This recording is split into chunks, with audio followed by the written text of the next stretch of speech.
ফিলিস্তিনের অবরুদ্ধ গাজা উপত্যকায় ইসরায়েলি বাহিনীর বর্বরোচিত গণহত্যার প্রতিবাদে বাংলাদেশের রাজধানী ঢাকায় অনুষ্ঠিত মার্চ ফর গাজা কর্মসূচিতে যোগ দেন লাখ লাখ মানুষ।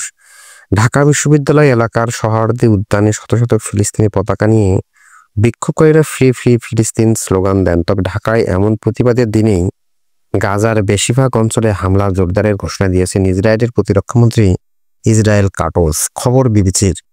কাটজ বলেন, গাজার বেশিরভাগ এলাকা জুড়ে সেনাবাহিনী শিগগিরই হামলা জোরসোরে আরও বাড়াবে। তিনি বলেন, এরই মধ্যে ইসরায়েলের প্রতিপক্ষ বাহিনী গাজার দক্ষিণ অংশে রাফা এবং খান ইউনিস শহরকে বিচ্ছিন্নকারী একটি নিরাপত্তা অঞ্চল দখল করেছেন।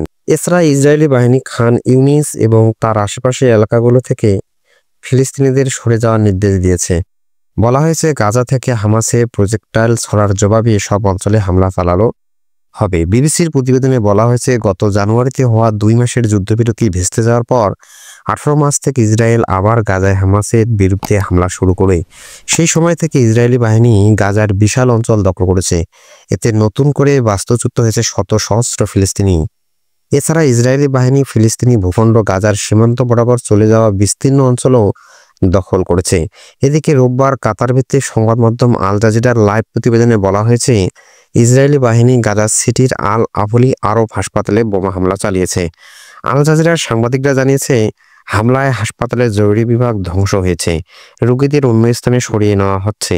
হাসপাতালে হামলার ঘটনায় তাৎক্ষণিকভাবে হতাহত হওয়ার কোনো খবর পাওয়া যায়নি বলে প্রতিবেদনে বলা হয়েছে।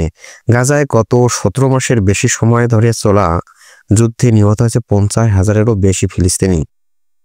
সেই সঙ্গে আহত হয়েছে লাখো জন। এছাড়া লাখ লাখ ফিলিস্তিনি ঘরছাড়া হয়েছেন।